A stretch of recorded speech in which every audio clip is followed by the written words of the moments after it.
ரோமர்கள் நிருபம் 8ஆம் அதிகாரம். ரோமர்கள் நிருபம் 8ஆம் அதிகாரம் 12-13 வசனங்களை நாம் வாசிப்போம். ஆகையால் சகோதரரே, மாம்சத்தின்படி பிழைப்பதற்கு நாம் மாம்சத்துக்கு கடனாளிகள் அல்ல. மாம்சத்தின்படி பிழைத்தால் சாவீர்கள், ஆவியினாலே சரீரத்தின் செய்கைகளை அழித்தால் பிழைப்பீர்கள். எதை குறித்த அப்போஸ்தலனாகிய பவுல் போதித்து வருகிறார் என்பதை நாம் மனதிலே வைத்துக் கொள்ள வேண்டும். 8ஆம் அதிகாரத்தை துவங்கும் போதே சொன்னேன், விசுவாசிக்கு ரட்சிப்பின் நிச்சயத்தை போதிக்கிறார். ரட்சிக்கப்பட்ட விசுவாசி, நான் ரட்சிக்கப்பட்டிருக்கிறேனா, கடைசி வரை இந்த ரட்சிப்பு செல்லுமா, நான் தேவனிடத்தில் போய் சேருவேனா, எப்படி என்கிற பலவிதமான சந்தேகங்கள் இன்றைக்கு எழும்புகிறது. அதுபோலவே தான் அன்றைக்கும் இருந்தது என்று நினைக்கிறேன். ஆகையால் ரட்சிப்பின் நிச்சயத்தை போதிக்கிறார். போதித்து கொண்டே வரும்போது அவர் கிறிஸ்துவுக்குள்ள கிறிஸ்துவுக்குட்பட்டிருக்கிறவர்கள் அனைவருக்கும் இந்த ரட்சிப்பு நிச்சயம் உண்டு. அதாவது அவர்களுக்கு ஆக்கினை தீர்ப்பு இல்லை, அவர்களுக்கு நரகம் இல்லை, அவர்களுக்கு தண்டனை இல்லை. கிறிஸ்துவுக்குள்ள இருப்பவனுக்கு ஆக்கினை தீர்ப்பு இல்லை என்பதை சொல்லிட்டார். பிறகு கிறிஸ்துவுக்குள்ள இருப்பவன்னா யார் என்பதை குறித்து 6 காரியங்களை சொல்லுகிறார். அவன் ஆவியின் சிந்தையை உடையவன், அவன் ஜீவனை உடையவன், அவன் சமாதானத்தை உடையவன், இப்படியெல்லாம் பல காரியத்தை சொல்லிவிட்டு பிறகு அவனுடைய இந்த பூலோக வாழ்க்கையிலே அவன் சரீரத்திலே இன்னும் பாவத்தை உடையவனாக இருக்கிறான். பாவம் என்னும் சரீரத்தில் குடிகொண்டிருக்கிறது. இது பாவ சரீரம். ஆகையால் தான் இதுக்கு இந்த சரீரத்துக்கு மரணம் என்று இருக்கிறது என்று சொல்லுகிறார். அதன் பிறகு கடைசியாக விசுவாசியை வர்ணிக்கும் போது என்ன சொல்லுகிறார்? இந்த பாவ சரீரத்திலிருந்து கூட அவன் ஒரு நாள் விடுவிக்கப்பட போகிறான். இந்த பாவ சரீரம் கூட பாவம் இல்லாத சரீரமாக ஒரு நாள் மாற்றப்பட போகிறது என்பதை குறித்து 11ஆம் வசனத்தில் சொல்லுகிறார். சொல்லிவிட்டு இந்த விசுவாசி இன்னும் இந்த பாவ சரீரத்தில் தான் இந்த உலகத்திலே, பாவ உலகத்திலேயும் பாவ சரீரத்திலையும் வாழ்ந்து கொண்டிருக்கிறான். ஆகையால் தான் பாவத்துக்கும் இவனுக்கும் எப்போதும் ஒரு போராட்டம் இருந்து கொண்டே வருகிறது. உலகத்தில் இருக்கிற அத்தனை நாட்களும் அவன் பாவத்தை சந்திக்க வேண்டியதா இருக்குது, அதை எதிர்த்து போராட வேண்டியதா இருக்கிறது, எதிர்த்து நிற்க வேண்டியதா இருக்குது, அதை மேற்கொள்ள வேண்டியதா இருக்கிறது. உலகத்தில் வாழுகிற நாட்களில் ஏதோ ஒரு அனுபவத்தை பெற்று அதன் மூலமா முற்றிலும் பாவத்திலிருந்து நான் விடுதலை ஆயிட்டேன், பாவத்தையே நான் சந்திக்க வேண்டியதில்லை, பாவமே எனக்கு இனி என்ன ஒன்றும் பண்ணாதுங்கிற நிலைக்கு மனுஷன் வருகிறதே கிடையாது. அவன் கடைசி நாள் வரைக்கும் இந்த உலகத்திலே பாவத்தை சந்தித்து அதை எதிர்த்து அதை மேற்கொண்டுதான் வாழ வேண்டும். அதைத்தான் போதித்தோம். அந்த சரீரத்தில் பாவம் இன்னும் இருக்குது. ஒரு வரப்போகிற ஒரு நாளிலே அந்த சரீரமும் இந்த பாவ சரீரமும் விடுதலை ஆக போகிறது. பாவ சரீரம் என்கிறது மாறி மகிமையின் சரீரமாக மாறப்போகிறது என்பதை போதித்து விட்டார். போதித்து விட்டு இப்போ 12-13 வசனங்களிலே அதை குறித்து இன்னும் கொஞ்சம் பேசுகிறார். பாவ சரீரம்னு சொல்லிட்டாரு. உலகத்தில் இருக்கிற நாள் வரைக்கும் பாவத்தை சந்தித்தாக வேணும் என்று சொல்லிட்டாரு, அதை மேற்கொள்ள வேணும். அப்ப எப்படி பாவத்தை மேற்கொண்டு வெற்றிகரமான ஒரு வாழ்க்கையை வாழ்வது, பரிசுத்தமான வாழ்க்கையை வாழ்வது என்பதை குறித்து 12-13 வசனங்களை இன்னும் அதிகமாய் சொல்லுகிறார். ஏன்னா இதை சொல்லிட்டதுனால இன்னும் கொஞ்சம் விளக்க வேண்டியதா இருக்கிறது. பாவ சரீரம் இருக்குது, உலகத்துல வாழ்ற நாள் வரைக்கும் சந்தித்தே தான் ஆகணும், இதை அதை மேற்கொண்டே தான் ஆக வேண்டும் என்று சொல்லிவிட்டதுனால இன்னும் அதை கொஞ்சம் விளக்க பார்க்கிறார். அதுதான் 12-13 வசனங்கள். வேதத்தில் உள்ள எல்லா, அதாவது பரிசுத்தத்தை குறித்து வேதத்தில் போதிக்கப்பட்டுள்ள எல்லா வேத பகுதிகளை காட்டிலும் இந்த 2 வசனங்கள் ரொம்ப முக்கியமானவை. Most important, most significant versus concerning sanctification and practice. பரிசுத்தமாகுதல் நடைமுறையிலே எப்படி விசுவாசிக்கு உண்டாகிறது என்பதை குறித்து போதிக்கிற வசனங்களிலே இதைவிட மேலான ஒரு போதனை வேதத்திலே இறங்கி பார்க்க முடியாது. அவ்வளவு முக்கியமான வசனங்கள் இது. ஆகையால் இதை கொஞ்சம் ஆழமாய் நாம் கவனிக்க வேண்டும். ஆகையால் தான் 2-3 வாரம் இதில் செலவழிக்கிறோம். நாம போன வாரத்தில் சொன்னேன், அதாவது பரிசுத்தமாகுதலை குறித்து 2 தவறான உபதேசங்கள் பரவலாக ஜனங்கள் மத்தியில் இருக்குது. ஒன்று என்ன, பாவத்தோடு போராட்டமா இருக்குதா, பாவம் உங்களை வீழ்த்துகிறதா, பாவத்துக்கு நீங்கள் இன்னும் பாவத்தை சில பாவங்களை செய்து கொண்டு அதில் போராடி கொண்டிருக்கிறீர்களா, உங்களுக்கு என்ன தேவை, உங்களுக்கு பதில் எப்படி வரும், அல்லது பாவத்திலிருந்து எப்படி விடுதலை ஆகிறது என்பதை குறித்து போதிக்கிறார்கள். எப்படி பரிசுத்தமாகிறது, இன்னும் பாவத்தில் போராடிட்டு இருக்கீங்களா? ஒரு தரப்பினர் என்ன சொல்லுகிறார்கள், அதிலிருந்து விடுதலை ஆக வேண்டும் என்றால் உங்களுக்கு பரிசுத்தாவின் அபிஷேகம் என்கிற ஒரு அனுபவம் தேவை. அந்த அனுபவம் வந்துட்டா அன்னையிலிருந்து பாவம் ஒரு பிரச்சனை இல்லை அப்படிங்கிறாங்க. அது சரியா? பரிசுத்தாவின் அபிஷேகத்தை நான் நம்புகிறோம், அதை பெறுகிறோம், அதை எல்லாரும் பெற வேண்டும், அது ரொம்ப அவசியம், அது பல விதங்களில் உபயோகப்படுகிறது. ஆனால் பரிசுத்தாவி நான் பெற்றதுனால அதிலிருந்து எனக்கு பாவத்தோட போராட்டமே கிடையாது என்று சொன்னால் அதை போல ஒரு தப்பான உபதேசம் கிடையாது, தவறு அது. அதை நான் எடுத்து சொன்னேன் போன வாரம். அவங்க என்ன சொல்லிடுறாங்க, வா சகோதரனே, பாவத்தோட பெரிய பிரச்சனையா இருக்குதா, உனக்கு இன்னொரு அனுபவம் தேவை, ஒரு புதிதான ஒரு அனுபவம் உனக்கு தேவை, ரட்சிக்கப்பட்டையே அது அதோட நின்று விடக்கூடாது, இதையும் பெற்றுக்கொள், இதை பெற்றினா உனக்கு பாவத்தோட இனிமே பிரச்சனை இல்லைன்றாங்க. ரொம்ப தவறான உபதேசம். இன்னொரு தரப்பினர் ஆன் தி அதர் ஹேண்ட், அடுத்த பக்கத்துல இன்னொரு தவறான உபதேசம். அவர்கள் என்னாச்சு,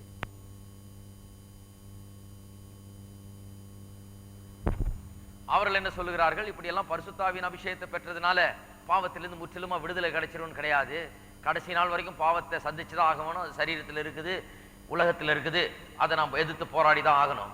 ஆனால் அப்படி எதிர்த்து போராடுகிற வேளையில எப்படி போராடணும்னு அவங்க சொல்றாங்க, எப்படி அதை ஜெயிக்கணும், எப்படி பரிசுத்தமாதல்ல நடக்கணும்னு சொல்றாங்கன்னா, பாவம் உங்களை மேற்கொள்ள பார்க்கிற வேளையில அல்லது ஏதாவது சில பாவங்கள் உங்களுக்கு ரொம்ப பிரச்சனையா இருக்கும் போது இதிலிருந்து நீங்கள் அவ்வப்போது விடுதலை பெற வேண்டும். அவங்க என்ன சொல்றாங்க, வாங்க இந்த பாவத்திலிருந்து விடுதலை ஆகிறதுக்காக நாங்க ஜெபிக்கிறோம், ஜெபித்தா அந்த பாவத்திலிருந்து நீங்க விடுதலை ஆவீங்க. ஒரு அற்புதம் மாதிரி நடக்கும்ன்றாங்க. இயேசு படுக்கை எடுத்துக்கொண்டு நடன்னு சொன்ன மாதிரி வந்து பாவத்திலிருந்து விடுதலை ஆகிறது என்ற ஒரு அற்புதத்தை பெற்றுக்கொண்டு போங்கள்னு சொல்றாங்க. இப்படி போதிக்கிறவர்கள்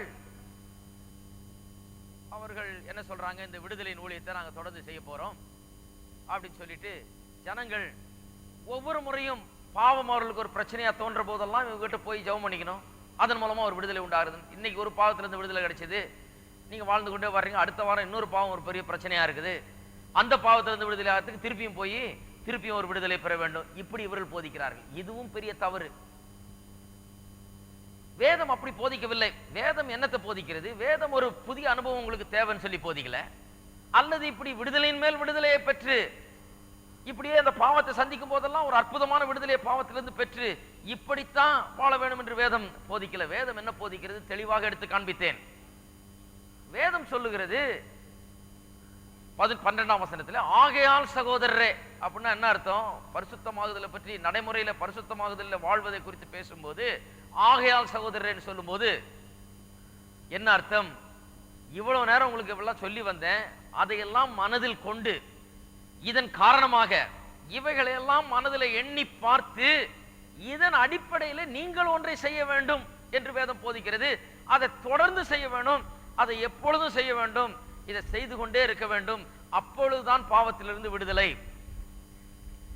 பாவத்திலிருந்து எனக்கு விடுதலை ஆயிடுச்சு என்று ஒரு நாளும் சொல்ல முடியாது. உள்ள ஆவியில விடுதலை ஆகிவிட்டோம், ஆனால் இந்த சரீரத்திலே பாவத்தை சந்திக்க வேண்டியதாக தான் இருக்கிறது. பாவ உலகத்தில் வாழுகிறோம், அதன் வரை அது வாழுகிற வரை பாவத்தை சந்திக்க வேண்டியதாக இருக்கிறது. ஆகையாலே என்ன போதிக்கிறார் அப்போஸ்தலனாகிய பவுல், இந்த பாவத்தை மேற்கொண்டு ஜெயமான ஒரு பரிசுத்த வாழ்வை வாழ வேண்டும் என்றால் முதல்ல சரியாக சிந்திக்க வேண்டும். தேவனுடைய வார்த்தை என்ன சொல்லுகிறது, நான் என்னவாயிருக்கிறேன், எனக்கு நடந்த ரட்சிப்பு என்ன, ரட்சிப்பில் தேவன் எனக்கு என்ன பண்ணியிருக்கிறார், இதெல்லாம் போதித்துட்டு வர்றார் அப்போஸ்தலனாகிய பவுல். இதையெல்லாம் முதல்ல அறிந்து கொள்ள வேண்டும். It is a reasoned argument. சில காரியங்களை எடுத்து வைக்கிறார், சில உண்மைகளை, கருத்துக்களை, ஆவிக்குரிய காரியங்களை அவர் சொல்லுகிறார். இதெல்லாம் மனதில் வைத்துக் கொள்ளுங்கள் என்று சொல்றார். அதை வைத்துக்கொண்டு பிறகு அதன்படி செய்ய வேண்டும். அது என்ன சொல்லுகிறதோ அதன்படி செய்ய வேண்டும் என்று சொல்லுகிறார். அவர் என்ன சொல்லுகிறார், இதெல்லாம் உண்மையா இருந்தால் பாவத்தின் அதிகாரத்திலிருந்தும் வல்லமையிலிருந்தும் ஆளுகையிலிருந்தும் நீங்கள் விடுவிக்கப்பட்டது உண்மையானால் சரீரத்தில் இருக்கிறது மிஞ்சி இருக்கிற சில காரியங்கள் தான். இந்த சரீரம் மட்டும்தான் இன்னும் பாவத்தினால் பாவ சரீரமா இருக்கிறது. அது கூட ஒரு நாள் சரியாக போகிறது. இதுதான் கிறிஸ்தவனுடைய நிலை. அவன் பாவத்தின் அதிகாரத்திலிருந்து, இருளிலிருந்து, அந்தகார சக்தியிலிருந்து விடுதலையாக்கப்பட்டிருக்கிறான். எஞ்சி இருக்கிற கொஞ்சம் அந்த பாவ காரியங்கள் அவனுடைய சரீரத்தில் தான் ஒட்டி கொண்டிருக்கிறது. அதை கூட ஒரு நாள் சரி பண்ண போகிறார். ஆகையால் இனிமே விசுவாசி பாவத்திலே வாழாதபடிக்கு பாவத்தை விட்டு விலகினவனாக வாழ வேண்டும். ஏனென்றால் அவனை பாவத்தின் இருளின் ராஜ்யத்திலிருந்து தேவன் விடுதலையாக்கி இருக்கிறார். இதுதான் அந்த ரீசனிங், இதுதான் அவர் சொல்லுகிற காரியங்கள். இன்றைக்கு கொஞ்சம் தொடர்ந்து படிப்போம். இந்த பரிசுத்தமாகுதலை குறித்து என்ன அப்போஸ்தலனாகிய பவுல் போதிக்கிறார் என்பதை பார்ப்போம். அதற்கு பின்னால உள்ள பரிசுத்தமான வாழ்க்கையை வாழ்வதற்கு உள்ள காரண காரியங்களை சொல்லுகிறார். பாருங்க, இதெல்லாம் மனதில் வைத்து நீங்கள் வாழுங்கன்னு சொல்றார். இதெல்லாம் மனதில் வைத்து இதன்படி செய்யுங்கள் சொல்லுகிறார். ஆகையால் தான் ஆகையால் சகோதரரே என்று சொல்லுகிறார். இந்த ஆகையால் சகோதரருக்கு பின்னால நிறைய காரண காரியங்கள் இருக்கு. அதனால தான் ஆகையால் சகோதரரே என்று சொல்லுகிறார். ஆகையால் அந்த காரண காரியங்களை முதலாவது நாம் பார்ப்போம். What is the argument, reason and logic behind the New Testament teaching on sanctification? புதிய ஏற்பாட்டிலே பரிசுத்தத்தை குறித்து போதிக்கப்படுகிற இந்த போதனைக்கு பின்னாலே உள்ள கருத்துக்கள், அங்கே கொடுக்கப்படுகிற விளக்கங்கள் என்ன என்பதை குறித்து நாம் பார்ப்போம். முக்கியமாக இந்த 2 வசனங்களிலே கொடுக்கப்படுகிற காரியங்கள் என்ன என்று பார்ப்போம். முதலாவதாக என்ன காரணம் சொல்லுகிறார் பரிசுத்த பவுல் போதனையில் என்ன சொல்லுகிறார் பரிசுத்தமாகுதலை குறித்து சொல்லும்போது, முதலாவதாக we are no longer in the flesh and therefore we should not live after the flesh. இனி நாம் மாம்சத்துக்கு உட்பட்டவர்களாய் இல்லை. விசுவாசிகளானவர்கள் மாம்சத்துக்கு உட்பட்டவர்கள் அல்ல. ஆகையால் தொடர்ந்து மாம்சத்துக்கு உட்பட்டவர்களை போல வாழக்கூடாது. அதைத்தான் இங்கே போதித்து வருகிறார். மாம்சத்துக்கு உட்பட்டவர்கள் என்று சொன்னால் வெறும் சரீரத்தை உடையவர்கள் என்ற அர்த்தம் அல்ல. ஏன்னா இன்னும் சரீரத்தை உடையவர்களாக தான் இருக்கிறோம். அந்த விதத்தில் நாம் மாம்சத்துக்கு உட்பட்டவர்கள் அல்ல என்று சொல்ல முடியாது. ஏன்னா இன்னும் சரீரத்தில் தான் இருக்கிறோம். மாம்சம் என்று சொன்னால் சரீரத்தை விட மேலான ஒரு காரியத்தை குறிக்கிறது. சரீரம் மட்டுமல்ல, இந்த சரீரம் இயங்குகிறதுக்கு பின்னால் இருக்கிற மனது, எண்ணங்கள், யோசனைகள், விருப்பங்கள், இவைகள் எல்லாவற்றையும் குறிக்கிறது. அவைகள் எல்லாம் தேவனால் தொடப்படாமல், தேவனுடைய ஆளுகைக்குள் வராமல் இருக்கிறதே, அந்த விதமான காரியங்களை குறிக்கிறது. ஃப்ளஷ் என்று சொன்னால் தேவனுக்கு அப்பாற்பட்ட ஒரு வாழ்க்கை, தேவனுக்குள்ள இல்லாத, கிறிஸ்துவுக்குள்ளாத இல்லாத ஒரு மனுஷனுடைய வாழ்க்கை, ஆவியானவரால் தொடப்படாத ஒரு மனுஷனுடைய வாழ்க்கை. பரிசுத்த ஆவியானவர் அவனுக்குள்ள வந்து அவருடைய எண்ணங்களையும் யோசனைகளையும் விருப்பங்களையும் ஆட்கொள்ளாத நிலையில இருக்கிறான மனுஷன், அவன் மாம்சத்துக்கு உட்பட்டவன். விசுவாசிய மாம்சத்துக்கு உட்பட்டவன் சொல்ல முடியாது. விசுவாசி மாம்சத்துக்கு உட்பட்டவன் அல்ல. மாம்சத்துக்கு உட்பட்டவன் போல சில நேரத்தில் நடந்துக்கலாம், ஆனால் அவன் மாம்சத்துக்கு உட்பட்டவன் கிடையாது. இது விளங்குச்சுன்னா அவன் நடந்து கொள்ள மாட்டான். அவன் மாம்சத்துக்கு உட்பட்டவன் கிடையாது. சில வேளைகள் அப்படி நடந்தாலும் அவன் மாம்சத்துக்கு உட்பட்டவன் கிடையாது. ஆகையால் என்ன சொல்லுகிறார், நீங்கள் மாம்சத்துக்கு உட்பட்டவர்கள் அல்ல, அப்புறம் ஏன் அப்படி நடந்துக்கிறீங்க அப்படிங்கிறார். இதுதான் ரீசன், லாஜிக். இதுதான் காரணம். நீங்க தான் மாம்சத்துக்கு உட்பட்டவர்கள் கிடையாது. இந்த உலகத்துக்கு, இந்த உலகத்தில் இருக்கிற இந்த ஆசாபாசங்கள், இச்சைகள், இவைகளுக்கு உட்பட்டவர்கள் கிடையாது. நீங்கள் மீட்கப்பட்டவர்கள், தேவனுக்கு சொந்தமானவர்கள், ஆவியானவர்களுக்குள்ள குடியிருக்கிறார். நீங்க மாம்சத்துக்கு உட்பட்டவர்கள் கிடையாது. ஆவியானவருடைய பாதிப்பு உங்களிலே இருக்கிறது. அவர் உள்ளே குடியிருந்து கொண்டு உங்களை நடத்தி கொண்டு வருகிறார், வல்லமையை கொடுக்கிறார், எல்லாம் கொடுக்கிறார். ஆகையால் நீங்க கிறிஸ்துவுக்கு உட்பட்டவர்கள், மாம்சத்துக்கு உட்பட்டவர்கள் அல்ல. அப்படி இருக்கும்போது நீங்க எப்படி மாம்சத்துக்கு உட்பட்டவர்கள் போல நடந்து கொள்ளலாம் என்று சொல்லுகிறார். எப்படி இருக்குதுன்னா, ஒருவன் ஒரு நாட்டின் பிரஜையா இருந்து அந்த நாட்டின் பிரஜையா இருக்கிறோம் என்கிற ஒரு அதை குறித்து ஒரு பெருமை அவனுக்குள்ள இருக்குமானால், நான் இந்தியா தேசத்தின் பிரஜை, இந்தியாக்காரன், நான் இந்தியன் அப்படின்ற ஒரு பெருமை அவனுக்குள்ள இருக்குமானால், அதன் கலாச்சாரத்தையும் அதன் பழக்க வழக்கங்களையும் அவன் பெருமையோடு கை கொள்ளுவான். எங்க போனாலும் சரி, உலகத்துல எங்க போனாலும் சரி, அவனுக்குள்ள அது ஆழமா பதிஞ்சிருக்கும். அவன் எங்க வாழ்ந்தாலும் சரி, இங்கிருந்து போய் அமெரிக்கால வாழலாம், இல்ல அரேபியால வாழலாம், அல்லது ஆப்பிரிக்கால வாழலாம். எங்க வாழ்ந்தாலும் நான் ஒரு இந்தியன், இந்தியாவில் பிறந்த இந்தியன், என்னுடைய கலாச்சாரம் இது, என்னுடைய பழக்க வழக்கங்கள் இது என்கிற ஒரு அதை குறித்த ஒரு பெருமை இருக்கும். அதை அவன் பெருமையோடு பின்பற்றுவான். எங்க இருந்தாலும் வேற ஒரு நாட்டின் பிரஜையை போல அவன் வாழ மாட்டான். அவன் எந்த நாட்டை குறித்து பெருமைப்பட்டு அதை ஏற்றுக்கொள்கிறானோ அந்த நாட்டின் பிரஜையை போல அவன் வாழுவான். அதை தான் சொல்றார். நீங்க வந்து அவருக்கு சொந்தமானவர்கள், இந்த உலகத்துக்கு சொந்தமானவர் இல்ல, அப்புறம் எப்படி அப்படி வாழ்றீங்க என்றார். இதை மனதில் வைத்துக் கொள்கின்றார். ஆகையால் சகோதரரே, மாம்சத்துக்கு பிழைப்பதற்கு நாம் மாம்சத்துக்கு கடனாளிகள் அல்ல என்று சொல்லுகிறார். அது முதலாவது ரீசன், மாம்சத்துக்கு உட்பட்டவர்கள் அல்ல, ஆகையால் அப்படி வாழக்கூடாது. இரண்டாவது அவர் சொல்லுகிறார், மாம்சத்துக்கு நம் பேர்ல அதிகாரமே கிடையாது. எந்த விதமான அதிகாரமும் நம் பேர்ல மாம்சத்துக்கு கிடையாது.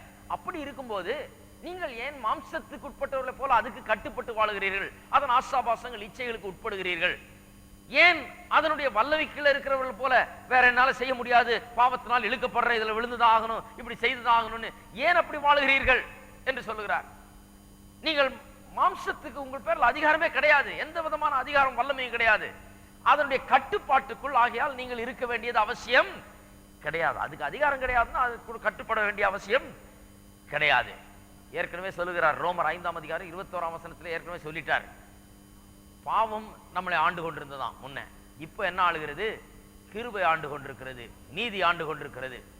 ரோமர் 6:14 ஏற்கனவே சொல்லிட்டார், இனி பாவம் ஆளாதிருப்பதாக என்று சொல்லிட்டார். பாவம் உங்களை ஆளாதிருப்பதாக என்று சொல்ல. ஏன் சொல்றாருன்னா, நீங்க அதனுடைய ஆளுகைக்குள்ள கிடையாது, அதுக்கு உங்க மேல அதிகாரம் கிடையாது. பாவத்துக்கு உங்க மேல அதிகாரம் இருந்தா தானே நீங்க வந்து ஐயோ முடியலையே, பாவம் செய்யாம இருக்க முடியல, நான் இழுக்கப்படுறேன், அதுல விழுறேன்னு சொல்றதுக்கு.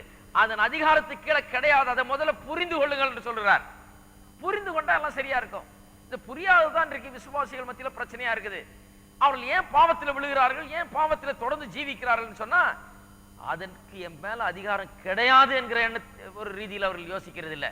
அவங்க என்ன நினைக்கிறாங்க, இன்னும் அதனுடைய அதிகாரத்துக்கு தான் நான் இருக்கிறேன், இன்னும் அதை என்னை வந்து ஆட்கொண்டு கொண்டிருக்கிறது, அதுல வந்துருச்சுன்னா என்னால் ஒண்ணும் செய்ய முடியாது அப்படின்னு சொல்லி அந்த ரீதியில் அவர்கள் எண்ணுகிறதுனால பாவம் அவர்களை மேற்கொள்ளுகிறது.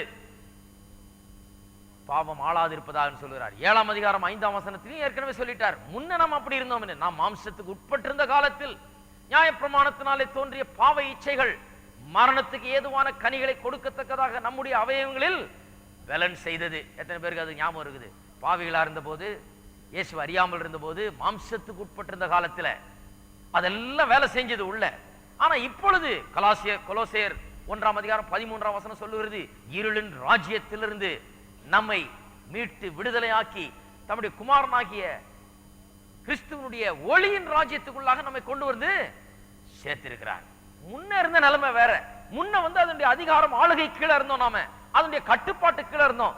பாவம்னா அதை பற்றி ஒண்ணும் செய்ய முடியல. அப்ப பாவம் தான் செய்யணும், வேற வழி இல்லை, அப்படி இருந்தோம். ஆனா இப்பொழுதோ அப்படி இல்லையே. அப்படி இல்லாத இருக்கும் போது ஏன் அதனுடைய கட்டுப்பாட்டுக்குள்ள இருக்கிறவர்கள் போல இன்னும் வாழ்ந்து கொண்டிருக்கிறீர்கள் என்று சொல்லுகிறார். இதுதான் பரிசுத்தமா வாழ்றதுக்குள்ள பின்னால உள்ள காரண காரியங்கள், உபதேசங்கள். ஒரு உதாரணம் சொல்ற பாருங்க. அமெரிக்காவிலே உள்ள இந்த ஆப்பிரிக்க அமெரிக்கர்கள் என்று சொல்கிறார்கள், ஆப்பிரிக்கன் அமெரிக்கன்ஸ், ஆப்பிரிக்கா இனத்தை சேர்ந்தவர்கள். அவர்கள் முதலாக அடிமைகளாக கொண்டு வரப்பட்டார்கள்.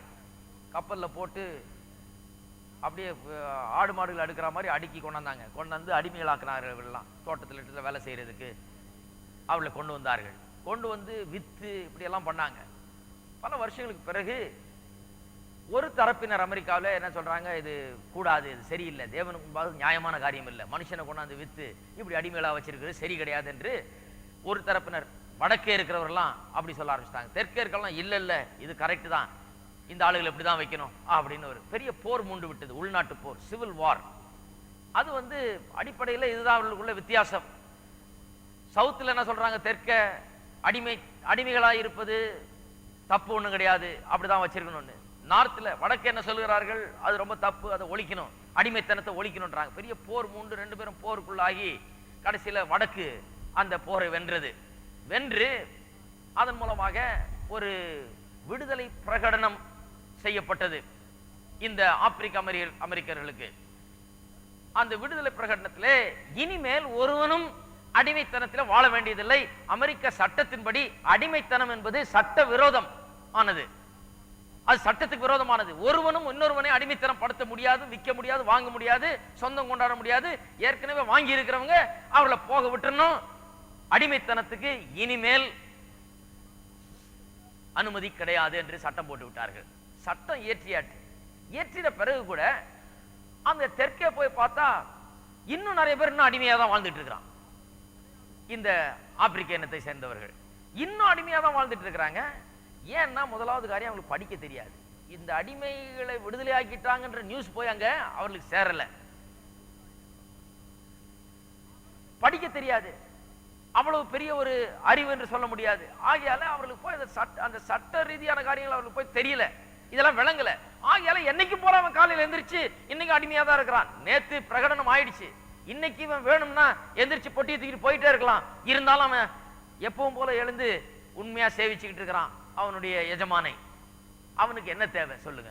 இவங்க சொல்ற மாதிரி பரிசுத்தமாகுதல் குறித்து சொல்ற மாதிரி, சகோதரனே உனக்கு ஒரு விடுதலை தேவை, நீங்க வா, உனக்கு ஒரு புது அனுபவம் தேவை அப்படின்னு சொல்லணுமா? இந்த ஆப்பிரிக்க அமெரிக்கனுக்கு என்ன தேவை? ஒரு புது அனுபவம் தேவையா அவன் விடுதலை ஆகிறதுக்கு? அல்லது இன்னொரு புது விடுதலை தேவையா? விடுதலை தான் ஏற்கனவே கொடுத்தாச்சே, அமெரிக்க ஜனாதிபதி கையெழுத்திட்டாச்சு, பிரகடனப்படுத்தியாச்சு. இவனுக்கு ஏதாவது அனுபவம் தேவையா? அதுல இருந்து விடுதலை ஆகிறது, அடிமைத்தனத்திலிருந்து விடுதலை. அனுபவம் ஒண்ணும் தேவையில்லை. அவனுக்கு என்ன தேவை?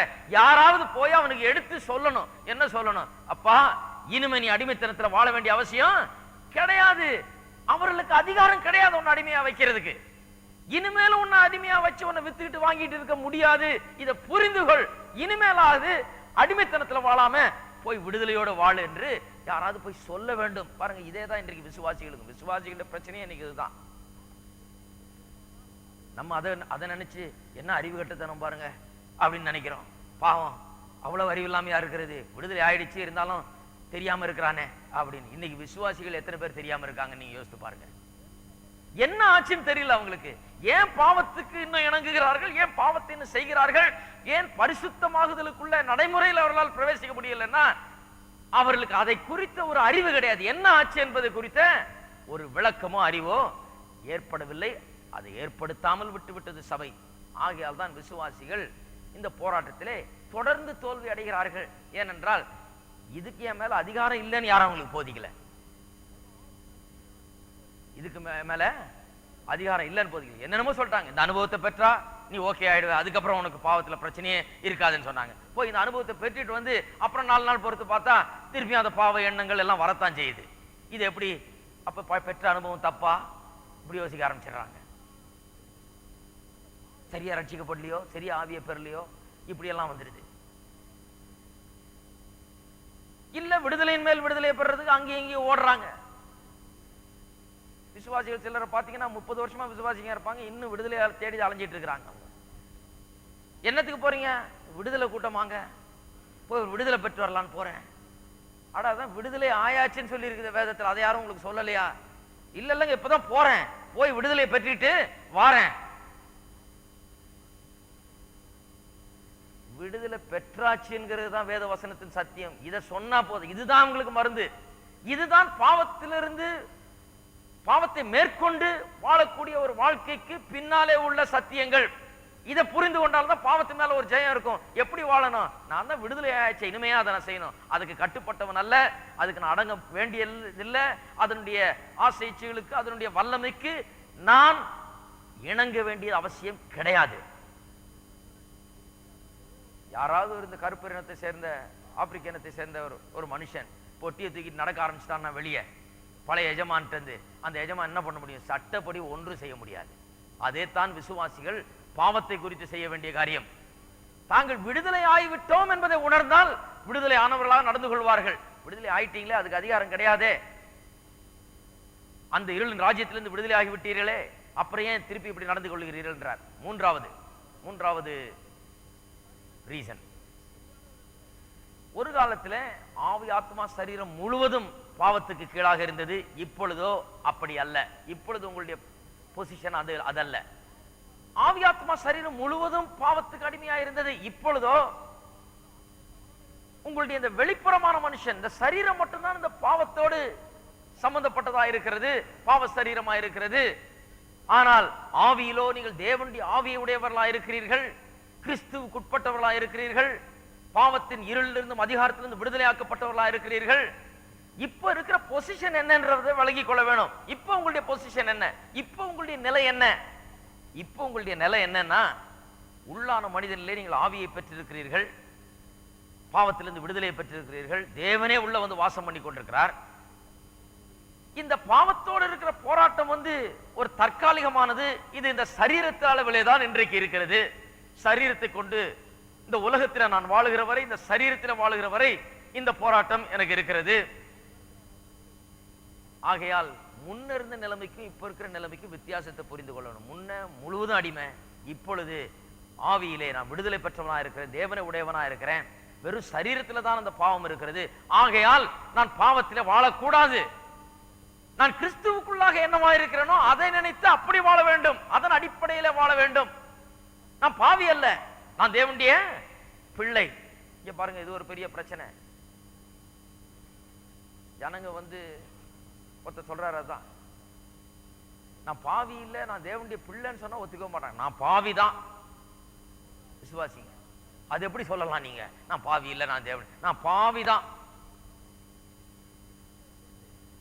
அவங்க பாட்டும் அப்படிதான், நான் பாவிதான், நான் பாவிதான். பிரசங்கமும் நான் பாவிதான், நான் பாவிதான். தினந்தோறும் இதே ஓதி ஓதி ஓதி நான் பாவிதான்றதுல நிச்சயமா இருக்கிறாங்க. தங்களுடைய நிலை புரியல. தன்னுடைய புதிய நிலை என்ன? நான் இப்ப என்ன நிலையில இருக்கேன்? நான் பாவியா? நான் பிசாசுக்கு அடிமையா? கிடையாது. நான் தேவனுடைய பிள்ளை. தேவனுடைய ஆவியானவர் எனக்குள்ள குடிகொண்டிருக்கிறார். நான் முன்ன ஒரு காலத்துல பாவியா இருந்தேன், பாவமே என்ன ஆட்கொண்டது, ஆவி ஆத்மா சரீரம் முழுவதும் ஆட்கொண்டிருந்தது. இப்பொழுதும் அப்படி கிடையாது. அதை நான் உணர வேண்டும். ஆகையால் நான் பாவி பாவின்னு சொல்லிட்டு தெரியக்கூடாது. நான் தேவனுடைய பிள்ளை, நான் நீதிமான், தேவனுடைய ஆவியார் அவர் எனக்குள்ள இருக்கிறார், நான் புது சிருஷ்டி, பழையவைகள் ஒளிந்து போயின, எல்லாம் புதிதாயின, இதுல விசுவாசி உறுதிப்பட வேண்டும். ஆகையால் தான் பாட்டெல்லாம் மாத்தணும், கொஞ்சம் பாட்டையும் மாத்தணும், ஜபத்தையும் மாத்தணும், எல்லாத்தையும் மாத்தணும். ஒரு ஃபுல் ரினியூவல் தேவைப்படுது. கொஞ்சம் முன்னேறினவங்க சொல்றாங்க, நான் ரட்சிக்கப்பட்ட பாவிங்க. ஒருத்தர் சொல்றேன், நானே ரட்சிக்கப்பட்ட பாவி. இப்படி சொல்றதுக்கு ஆண்டவர் அவ்வளோ கஷ்டப்பட்டு அங்கிருந்து வந்து சிலுவையில போய் ரத்தத்தை சிந்தி படாத பாடுபட்டு மறிச்சு தேவன் அவரை வந்து உயிரோடு எழுப்பி இவ்வளவு பெரிய காரியம்லாம் செய்திருக்கிறாரு. நீங்க போய் நான் ரட்சிக்கப்பட்ட பாவி ரட்சிக்கப்பட்ட பாவின்னு சொல்றதுக்கா? இவ்வளவு பண்ணிருக்கிறாரு, இன்னும் ரட்சிக்கப்பட்ட பாவியா வச்சிருக்கிறதுக்காக இவ்வளவு பண்ணாரு. அப்ப பண்ணதெல்லாம் வேஸ்டா போச்சு. இவ்வளவு பண்ணி தேவாதி தேவன் வானத்திலிருந்து இறங்கி வந்து இவ்வளவெல்லாம் பண்ணி கடைசியில் நீங்க போய் நான் ரட்சிக்கப்பட்ட பாவி ரட்சிக்கப்பட்ட பாவின்னு சொல்லிருந்தா அது ஒண்ணுமே இல்லாம போச்சு. அவர் பண்ணதெல்லாம் இருக்கிறீங்களா? ஐயா ஜாக்கிரதையா இருங்க, அப்படி சொல்றவங்களை பார்த்து கொஞ்சம் சொல்லிக் கொடுங்க அவங்களுக்கு நீங்களாவது. நான்காவது, பாவத்திலே வாழ்ந்தோம் என்றால் அல்லது மாம்சத்தின்படி பிழைத்தால், இங்க சொல்லி இருக்கிறபடி பார்த்தா மாம்சத்தின்படி பிழைக்கிறதுனா பாவத்தில் வாழுகிறது. மாம்சத்தின்படி பிழைத்தால் நாம் மறுபடியும் செத்தவர்களை போல பாவத்திலே செத்து கிடந்தோமே, ஒரு காலத்துல பாவத்துக்கு அடிமைகளா இருந்தோமே, அந்த நிலைக்குள்ளாக நாம் இருக்கிறவர்களை போல வாழ ஆரம்பிக்கிறோம். ஆவியிலே ஜீவனை பெற்றவர்களை போல அல்ல, செத்தவர்களை போல நாம் நடந்து கொள்ளுகிறோம். முன்ன நம்முடைய நிலை அதுதான். மாம்சத்தின்படி பிழைத்தால் சாவீரன் சொல்லி இருக்குது. அது என்ன சொல்லுகிறது? மாம்சத்தின்படி வாழுகிறவர்கள், பாவத்தை செய்கிறவர்கள், அவர்கள் செத்தவர்கள், பாவத்தில் செத்து கிடக்கிறார்கள், பாவத்துக்கு அடிமையா இருக்கிறார்கள். அதுதான் பாவத்தில் செய்து கொண்டிருக்கிறார்கள். பாவத்தில் இருந்தப்ப அப்படி செய்து கொண்டிருந்தோம், இப்ப பாவத்திலிருந்து விடுதலை ஆகியிருக்கிறோம். தேவனுடைய ஆவியானவர் நமக்குள்ள வந்திருக்கிறார். திருப்பி ஏன் அந்த செத்த நிலையில் இருக்கிறவனை போல நாம் வாழ வேண்டும் என்று அப்போஸ்தலனாகிய பவுல் சொல்கிறார். ஐந்தாவது காரணம், பாவத்தை நாம் தொடர்ந்து செய்து மாம்சத்தின்படி பிழைத்தால் நமக்குள்ளே குடிகொண்டிருக்கிற ஆவியானவரை நாம் துக்கப்படுத்துகிறவர்களாயிருக்கிறோம். மாம்சத்துக்கு எதிராக ஆவியும் ஆவிக்கு எதிராக மாம்சமும் போராடி கொண்டிருக்கிறது. they are great antagonists. வேதம் அதை போதிக்கிறது கலாத்தியர்ல. இப்படி போராடி கொண்டிருக்கிற மாம்சம் ஆவியும், உள்ள இருக்கிற ஆவியும் வெளியே இருக்கிற அந்த மாம்சம் ஒன்றுக்கொன்று எதிராக போராடி கொண்டிருக்கிறதாம். இப்படி போராடி கொண்டிருக்கும் போது நாம வந்து இந்த மாம்சத்தோட துணை போய் நான் இது சொல்றபடி செய்யறேன்னு சொன்னா உள்ள இருக்கிற ஆவியானவரை நாம் துக்கப்படுத்துகிறவர்களா இருக்கிறோம். ஆகையால இதெல்லாம் மனசுல வச்சுக்கங்கன்றார். இந்த 5 காரியங்களை அடிப்படையா சொல்றார். சொல்லி இந்த 5 காரியங்களும் மனசுல வைத்துக் கொள்ளுங்கள் என்று அவர் போதிக்கிறார். என்ன? முதலாவது, நாம் இனி மாம்சத்துக்கு உட்பட்டவர்கள் அல்ல, ஆகையால் நாம் பாவம் செய்ய வேண்டியது கிடையாது. இரண்டாவது, மாம்சத்துக்கு நம்ம பேர்ல அதிகாரம் கிடையாது, பாவத்துக்கு நம்ம பேர்ல அதிகாரம் கிடையாது, ஆகையால் ஏன் பாவத்துல நாம் வாழ வேண்டும். மூன்றாவது, ஒரு காலத்துல ஆவி ஆத்மா சரீரம் முழுவதும் பாவத்துக்கு அடிமைப்பட்டிருந்தது. இப்பொழுதோ ஆவி பாவத்துக்கு அடிமை கிடையாது, வெறும் இந்த சரீரம் தான், அதுவும் கொஞ்ச நாளைக்கு தான் பாவத்துக்கு அடிமையா இருக்க போகிறது. அது ஒரு நாளிலே அந்த சரீரமும் மாற்றப்பட போகிறது. ஆகையால் நாம் ஏன் பாவத்துல வாழ வேண்டும். நான்காவது, ஏன் இன்னும் செத்தவர்களை போல, பாவத்துல செத்தவர்களை போல வாழ வேண்டும்? நாம் செத்த நிலையில் இல்லையே, ஜீவனுள்ள நிலையில் இருக்கிறோமே. ஐந்தாவது, உள்ள இருக்கிற ஆவியானவரை நாம் துக்கப்படுத்தலாமா? கூடாதே. இதுதான் இவர் சொல்லுகிற ரீசன்ஸ். இந்த காரண காரியங்களின் அடிப்படையிலே நாம் வாழ வேண்டும் என்று சொல்லுகிறார். இதை உணர வேண்டும், இதை அறிந்து கொள்ள வேண்டும். ஐயோ, நான் இந்த நிலையில் இருக்கிறேன், இப்படி இருக்கிறேன், இவ்வளவு மாற்றம் ஏற்பட்டிருக்கிறது, நான் தொடர்ந்து ஏன் அப்படி வாழ வேண்டும் அப்படின்னு சொல்லி இந்த காரியங்களை அறிந்து கொண்டு நாம் செய்ய வேண்டும், அறிந்து கொண்டு வாழ வேண்டும். ஆக விசுவாசிக்கு இன்றைக்கு தேவை என்ன? ஏதோ ஒரு புதிய அனுபவம் இல்லை, அல்லது விடுதலை அல்ல. அவன் விடுதலை ஆக்கப்பட்டிருக்கிறான். அவன் ஏற்கனவே பெற்ற அனுபவம் என்ன? இவைகளை குறித்த அறிவுதான் அவசியமாயிருக்கிறது ஒழிய ஒரு புதிய அனுபவமோ அல்லது இன்னொரு புதிய விடுதலை அவனுக்கு தேவை கிடையாது. அவன் பெற்ற விடுதலை அவன் உணர வேண்டும். அவன் பெற்றிருக்கிற அனுபவம் என்ன என்பதை அவன் புரிந்து கொள்ள வேண்டும். அப்பொழுதுதான் பரிசுத்தமாகுதில்லை அவன் நடக்க முடியும். இந்த 2 தவறான உபதேசங்களை போதிக்கிறவர்கள் எக்ஸாக்ட் ஆப்போசிட்டா போதிச்சிடறாங்க. அவங்க என்ன சொல்றாங்க? பாவமா பிரச்சனையா, சரி வா, ஒரு புது அனுபவம் உனக்கு கிடைக்கும். பாவமா பிரச்சனையா, வா, ஜெபம் பண்ணா விடுதலை கிடைக்கும். இப்படி போதிச்சிடறாங்க.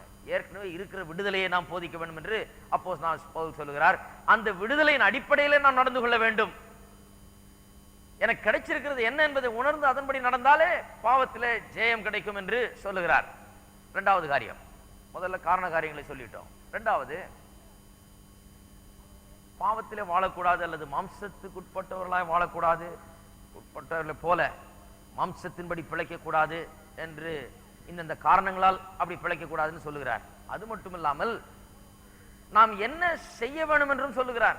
இதெல்லாம் செய்யாதீங்க, இந்த காரணத்தினால், இந்த 5 காரணத்தினால் இனி பாவம் செய்யாதீங்க, பாவத்தில் பிழைக்காதீங்க, பாவத்தின்படி வாழாதீங்க அப்படின்னு சொல்லிட்டு அடுத்தது எப்படி வாழ வேண்டும், செய்கைகளை அழித்தால் பிழைப்பீர்கள் என்று சொல்லுகிறார். அப்ப பாவம் செய்யாதீங்க, இன்னென்ன காரணத்தினால பாவம் இனி செய்யாதீங்க, பாவத்தை விட்டு விலகி இருங்க அப்படின்னு சொல்லிட்டு இப்போ சரீரத்தின் செய்கைகளை எப்படி அழிக்கிறது என்பதையும் சொல்லுகிறார். அழிக்க வேண்டும், அதன் அவசியத்தை சொல்லுகிறார். சரீரத்தின் கிரியைகளை அழிப்பது என்றால் என்ன என்பதை குறித்து பிறகு வரும் வாரங்களில் நாம் பேசுவோம். சரீரத்தின் செய்கைகள்னா என்ன, அதை எப்படி அழிக்கிறது என்பதை குறித்து. ஆனா இங்கே ஒரு ஜெனரல் பிரின்சிபிள், அதை குறித்த சில பொதுவான காரியங்களை நான் சொல்ல இருக்கிறேன். இன்றைக்கு சரீரத்தின் செய்கைகள் அழிக்கணும். இந்த காரணங்களால் பாவம் செய்யாதீங்கன்னு மட்டும் இல்ல, என்ன செய்யணுங்கிறதையும் சொல்றார். சரீரத்தின் செய்கைகளை அழிக்க வேண்டும் என்று சொல்லுகிறார். ஏன் நாம் சரீரத்தின் செய்கைகளை அழிக்க வேண்டும், அதை முதல்ல நாம் இன்றைக்கு பேசியாக வேண்டும். ஏன் சரீரத்தின் செய்கைகளை அழிக்கணும்? சரீரத்தில் தான் பாவம் இருக்கிறது. இதை நாம் உணர்ந்திருக்கிறபடியால் தான் சரீரத்தின் செய்கைகளை அழிக்க வேண்டும். பாருங்க, விசுவாசி என்கிறவன் முதலாவதாக சில காரியங்களை புரிந்து கொண்டவனாக இருக்கிறான். ஒரு விசுவாசி முதலாவதாக தான் பாவி என்பதை உணர்ந்தவன். தன்னுடைய பாவ நிலைமை, ஹோப்லெஸ்னஸ், ஸ்லேவரி டு சின், தான் பாவத்துக்கு அடிமையாயிருந்தான், நிற்கதியற்ற நிலையில் இருந்தான், தன்னை விடுவித்துக் கொள்ளாத நிலையிலே, விடுவித்துக் கொள்ள முடியாத நிலையில் இருந்தவன். பிசாசு அவனை குருடாக்கி போட்டிருக்கிறான் வேதம் சொல்லுது. அதெல்லாம் புரியாம இருந்தது. ஆனா இப்ப விசுவாசியா இருக்கிறபடினாலே அவனுக்கு அதெல்லாம் புரிந்து விட்டது. அவன் பிசாசுக்கு அடிமைப்பட்டவனா இருந்தான், பிசாசினால் குருடாக்கப்பட்டவனா இருந்தான். அவனுடைய கண்டிஷன் என்ன, அவனுடைய நிலை என்ன என்கிற அந்த உண்மைகள் அவனுக்கு இப்பொழுது விளங்கிவிட்டது. அவனுடைய கண்கள் திறக்கப்பட்டிருக்கிறது. அவன் பாவத்தை குறித்து உணர்த்தப்பட்டவன். அவனுக்கு தெரியும், நான் இப்படியே வாழ்ந்தேன்னா, தொடர்ந்து வாழ்ந்தேன்னா நான் கண்டிப்பா நரகம் தான் போவேன். ஆகையால ஏதாவது எனக்கு நேரம், இந்த பாவத்திலிருந்து விடுதலை எனக்கு கிடைக்க வேண்டும், இந்த பாவத்தின் அடிமைத்தனத்திலிருந்து நான் விடுதலையாக வேண்டும் என்கிற தன்னுடைய ஆவிக்குரிய நிலையை உணர்ந்தவன் தான் விசுவாசி. இதை உணராம ஒரு விசுவாசியா இருக்க முடியாது. நான் பாவி, நான் பிசாசுக்கு அடிமை, பிசாசு என்ன குருடாக்கி போட்டான், என்ன கட்டி வைத்திருக்கிறான் என்பதை உணராத ஒருவன் இன்றைக்கு விசுவாசியா இருக்க முடியாது. அதெல்லாம் உணர்ந்துதான் பிறகு விசுவாசி ஆகிறார்கள். இரண்டாவது, தான் பாவி என்கிறதும் தன்னுடைய நிலையும் மட்டும் அவனுக்கு விளங்கல, தனக்காக கிறிஸ்து என்ன பண்ணியிருக்கிறார் அவனுக்கு விளங்குகிறது. சிலுவையில கிறிஸ்து என்ன பண்ணார், எனக்காக என்னுடைய பாவங்களை சுமந்தார், என்னுடைய சாபத்தை சுமந்தார், எனக்காக பாடுபட்டார், நான் சாக வேண்டியது எனக்கு பதிலாக அவர் செத்தார், என்னுடைய தண்டனையை, கோபாக்கினையை, தேவனுடைய அக்கினியை அவர் ஏற்றுக்கொண்டார், என் மீது வர வேண்டிய நியாய தீர்ப்பு அவர் மீது சிலுவையில வந்தது என்று தனக்கு தேவன் என்ன பண்ணியிருக்கிறார் என்பதையும் அவன் அறிந்திருக்கிறான். இப்பொழுது அதன் நிமித்தமாக நான் பாவத்திலிருந்து விடுதலை பெற்று புதிய ராஜ்யத்துக்குள்ள பிரவேசித்திருக்கிறேன், இப்பொழுது நான் கிறிஸ்துவுக்குள்ளாக இருக்கிறேன். இதற்கெல்லாம் அத்தாட்சியாக, ப்ரூஃபாக, இதற்கெல்லாம் ஆதாரமாக தம்முடைய ஆவியானவரையே அவர் எனக்குள்ள கொண்டு வந்து வைத்திருக்கிறார். இதெல்லாம் விசுவாசி அறிஞ்சிருக்கிறார். இதெல்லாம் அறியாம விசுவாசியா இருக்க முடியாது. அவனுக்கு தெரியுது, ஒரு பக்கம் நான் பாவி, நிர்கதியற்ற நிலையில இருந்தேன், அடிமையா இருந்தேன், சங்கிலிய கட்டப்பட்டிருந்தேன். ஆனா இயேசு எனக்காக என்ன செய்தார், என்னுடைய பாவத்தையும் என்னுடைய சாபத்தையும் சுமந்து என்னுடைய தண்டனை ஏற்றுக்கொண்டு என்னை விடுவித்து இன்றைக்கு தேவனுடைய பிள்ளையாக்கி இருக்கிறார். இதுக்கெல்லாம் ஆதாரமாக ஆவியானவர் எனக்குள்ள வந்து குடியிருக்கிறார். அது மட்டும் இல்லாமல் இந்த சரீரத்துல, சரீரம் இன்னும் பாவம் சரீரமா இருக்குது, இந்த உலகம் இன்னும் பாவ உலகமா இருக்குது, இதிலிருந்தும் ஒரு நாள் நான் விடுவிக்கப்பட போகிறேன் என்பதை விசுவாசி அறிந்திருக்கிறார். பவுல் என்ன சொல்லுகிறார், இதெல்லாம் அறிஞ்சு வச்சிருந்தா, உண்மையாகவே இதெல்லாம் புரிஞ்சா, எங்கிருந்து வந்தோம், என்ன நிலையில இருந்தோம், என்ன நமக்கு ஆனது, தேவன் நமக்கு என்ன செய்தார், இந்த ரெண்டு காரியத்தையும் ஒரு விசுவாசி சரியா அறிந்திருப்பான் என்றால் எப்படி தொடர்ந்து பாவத்தில் அவனால் ஜீவிக்க முடியும். இன்னைக்கு பிரச்சனை என்ன, விசுவாசிக்கு இதை குறித்தெல்லாம் போதிக்கிறது இல்லை. நாம் என்ன பாவ நிலையில இருந்தோம், பாவம் என்ன பண்ணுச்சு, பாவம் எப்பேற்பட்ட சக்தி, எப்படி கட்டி இருந்தது, நம்ம எப்படி அடிமைப்படுத்தினது, எப்படி அதுல இருந்து விடுதலையாக முடியாத நிலையில நாம் இருந்தோம், அதெல்லாம் குறித்த பாவத்தை குறித்த உபதேசம். ஆகியால் தான் பாருங்க, ரோமருக்கு எழுதின நிருபம் அவ்வளவு முக்கியமான ஒரு காரியம். இதெல்லாம் தரவா போதிச்சோம் நாம். இதெல்லாம் போதிக்காதனால அவங்க எங்க இருந்து வந்தோம், என்ன நிலையில இருந்தோன்றது சரியா விளங்க முடியாத நிலையில இருக்காங்க விசுவாசி. தனக்கு என்ன நடந்தது, தேவன் என்ன செய்தார்ன்றது சரியா விளங்கல அவங்களுக்கு. இதெல்லாம் சரியா விளங்காதனால அவர்களால இனி இந்த பாவம் எனக்கு ஆகாது என்கிற ஒரு முடிவுக்குள்ள அவர்களால வர முடியாமல் இருக்கிறது. உண்மையா அதெல்லாம் தெரிஞ்சா ஒருவன் எப்படி பாவத்துக்குள்ள வாழ்வான்? எங்கிருந்து வந்தோம், எவ்வளவு அடிமையா இருந்தோம், எவ்வளவு மோசமான நிலையில இருந்தோம், எப்படி அவர் நம்ம அற்புதமாய் விடுவித்தார் என்பது ஒரு மனுஷனுக்கு விளங்குச்சுன்னா திருப்பி அதுல போவானா என்கிறார் அப்போஸ்தலனாகிய பவுல். அது மட்டும் இல்லாமல் இந்த பாவம் தானே உலகத்துக்குள்ள மரணத்தை கொண்டு வந்தது. இன்றைக்கு இருக்கிற வலி, வேதனை, நோய், எல்லா விதமான சாபங்கள், இந்த உலகத்தின் சாபக்கேடுகள் அனைத்தும் பாவத்தின் மூலமா உலகத்தில் பிரவேசித்தது.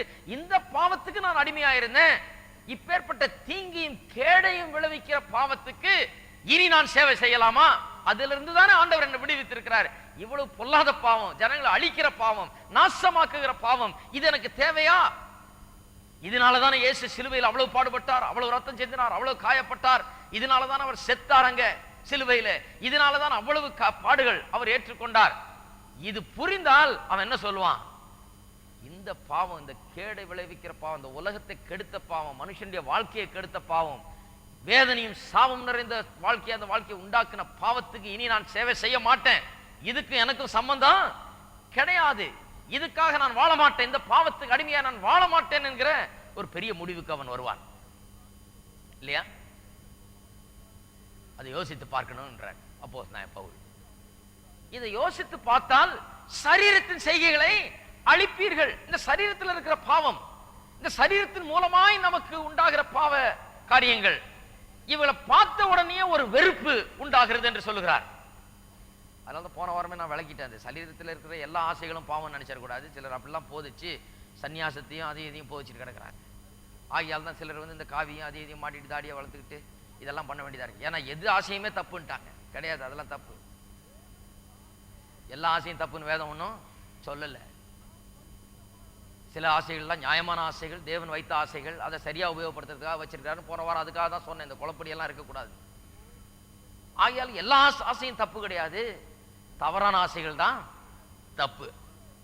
மற்ற சரியான ஆசைகள்லாம் கரெக்ட் தான் இல்லையா?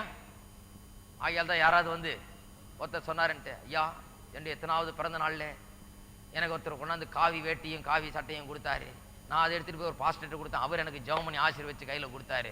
அன்னைக்கு போட்டவன் தான் இன்னைக்கு வரைக்கும் போட்டிருக்கேன். நான் சொன்ன முதல்ல கழட்டுங்க. அதை என் நண்பர் அவர், அண்ணே முதல்ல கழட்டிடுங்க, வேணாம் இது கெடுத்துரும் உங்களை, வேண்டாம், இந்த தாடியும் வேணாம், இந்த தாடி வச்சா வச்சுங்க, ஆனால் இந்த ரிலிஜியஸ் தாடி வேணாம், தாடி வைக்கிறதே தப்புன்னு போதிக்கல, நான் என்னமோ வச்சுக்கங்க. ஆனா இந்த மாதிரி ஒரு தப்பான எண்ணத்துல தாடி வைக்கிறதோ, இந்த தப்பான எண்ணத்துல இந்த மாதிரி உடைய போடுறதோ வச்சுக்காதீங்க, வேண்டாம், ஒழுங்கா போய் கரெக்டா இருங்க, இதெல்லாம் ஆகாது, வேத வசனத்துல இது கிடையாது அப்படின்னு எடுத்து சொன்ன அவருக்கு. இல்ல இல்ல எனக்கு ஜெபம் பண்ணி பிரதிஷ்டை பண்ணி கொடுத்துட்டாரு, போட்டுக்கோன்னாரு, இனிமே நான் கழட்டவே மாட்டேன். அப்புறம் பார்த்தா கொஞ்ச நாள் பொறுத்து பார்த்தா சில்க்ல போட்டிருக்காரு. அது என்னென்ன எதெல்லாம் வெறுத்து எதுக்கெல்லாம் தூரமா இருக்கணும்னு நினைச்சீங்களோ அதே திருப்பி வர்ற மாதிரி இருக்கு. லேசா காவிதான், ஆனா சிங்கப்பூர் சில்க்ல இருக்குது. அது பாருங்க, தப்பான காரியம் ஒண்ணு விளங்காதனால இதுல போறது. இதெல்லாம் சரீரத்தின் செய்கைகளை அழிக்கணும். சரீரத்தின் செய்கைகளை அழிக்கிறதுனா தவறான விதத்திலே இந்த ஆசைகளை உபயோகப்படுத்த சொல்லி நம்மை தூண்டுகிற அந்த பாவத்தை இடம் கொடுக்க கூடாது. அவைகளை அழிக்க வேண்டும், தவறான காரியங்களை அழிக்க வேண்டும் ஒழிய சரியான காரியங்களை அழிச்சிடாதீங்க. சொன்ன இல்லையா போன வாரம், சிலர் போதிச்சிடுறாங்க இதெல்லாம் தப்பு, கல்யாணம் பண்ணி குடும்பத்தோட இருக்கிறது நல்லா இருக்கிறது இதெல்லாம் தப்பு அப்படின்னா, நீ வெறும் ஜபத்திலையும் உபவாசத்திலையும் அதுலயும் கடை காட்டுலையும் மேட்லையும் போய் அங்கெங்கேயாவது ஜபம் பண்ணிக்கிட்டு அங்கெங்கேயாவது தெரிஞ்சுக்கிட்டு இதெல்லாம் வந்து உலகம், இதை விட்டு கிடையாது. இந்த உலகத்துல தான் இருக்கணும்னு சொல்லியிருக்காரு. இந்த உலகத்துல நல்லா இருக்கணும், கல்யாணம் பண்ணி பிள்ளைகளை பெற்று நல்லா வாழணும், வேதத்தை சரியா வாசிக்கணும், தப்பா வாசித்துட்டு காட்டுக்கு போயிடக்கூடாது. இந்த உலகத்துல இருந்து இந்த உலகத்துல இருக்கிறவங்களுக்கு இயேசுவை பற்றி சொல்லி இவங்களெல்லாம் ரட்சிக்கப்பட வச்சு ஆண்டவர்கிட்ட கொண்டு சேர்க்க சொல்லி இருக்குது. ஓடனா எப்படி இருக்கீங்களா? ஆகையால் அது சரியா புரிந்து கொள்ள வேண்டும். தவறாக புரிந்து கொண்டால் அது பெரிய கேடை விளைவிக்கக்கூடியதா இருக்கிறது. அடுத்தது மூன்றாவது, இந்த புதிய ஏற்பாட்டு போதனை வெறும் இந்த 2 வசனத்துல தான் வருது. இது முழுசு வேதத்துல எல்லாம் சொல்லியிருக்கா, எல்லாரும் அதை பற்றி இப்படியா போதிக்கிறாங்க அப்படின்னு சிலர் நினைக்கலாம். ஆகியாலே இன்றைக்கு சில வசனங்களை உங்களுக்கு சொல்ல நிறைய வசனங்களை கொடுக்க போகிறேன். கொஞ்சம் வேகமா போக போறேன், நேரம் இல்லாதனால. ஆனா அந்த வசனங்களை எழுதி கொள்ளலாம். சிலவர்களை நான் வாசிக்கிறேன், ஏற்கனவே எல்லாவற்றையுமே வாசிக்கிறேன், ஆனா கொஞ்சம் வேகமா வாசிக்க போறேன், கவனிக்க வேண்டும், எழுதி கொள்ளுங்கள். இந்த புதிய ஏற்பாட்டு போதனை, பரிசுத்தத்தை குறித்த இந்த புதிய ஏற்பாட்டு போதனை இதுதான் சரின்னு சொல்லி இந்த 2 வசனத்துல மட்டும் இல்ல, பவுல் அப்போஸ்தலன் மற்ற நிருபங்களிலேயும் மற்றும் பேதுரு, யோவான் போன்றவர்களுடைய நிருபத்திலேயும் நாம் வாசிக்கிறோம். அதாவது பரிசுத்தமாகுதல் தேவைன்னா அதுக்குன்னு போய் ஒரு புது அனுபவத்தை பெறதில்லை, அதுக்குன்னு ஒரு விடுதலையை பெறதில்லை. நாம் பெற்ற விடுதலையும் நாம் பெற்ற அனுபவத்தையும் நன்றாய் உணர்ந்து அறிந்து இது என்னன்னு உணர்ந்து அதன்படி நாம் கிரியை செய்ய வேண்டும் என்றுதான் பரிசுத்தமாகுதலின் போதனை. Realize who you are, realize what has happened to you and act upon it. இதுதான் sanctification doctrine. போய் ஒரு அனுபவத்தை தேடு, seek an experience, a fresh experience. ஒரு புது அனுபவத்தை தேடு. அங்க போய் அவருக்கு தரையில கவிச்சா உடனே விடுதலை ஆயிடும். இப்படி வேதத்துல எங்கேயும் போதிக்கலங்க. இது போதிக்கல என்பதை இந்த 2 வசனம் மட்டும் இல்ல, எல்லா வசனத்திலிருந்து நாம் எடுத்து காண்பிக்க போகிறோம். எடுப்போம். ரோமருக்கு எழுதின நிருபம் 12ஆம் அதிகாரம் 1ஆம் வசனம். பாருங்க, பவுல் அப்போஸ்தலன் சபைகளுக்கு எழுதின நிருபங்களை பார்த்தீங்கன்னா முதல்ல உபதேசத்தை சொல்றாரு. உபதேசத்தை சொல்லிட்டே இருந்து நடுவில் என்ன பண்றாரு? உபதேசம் சொல்லி முடிச்ச பிறகு இந்த உபதேசத்தின் அடிப்படையில் எப்படி நாம் நடக்க வேண்டும், எப்படி வாழ வேண்டும் என்று சொல்லுகிறார். ஆகையால பவுலின் நிருபங்களிலே, சபைக்கு எழுதின நிருபங்களிலே நாம் வாசிப்போம்.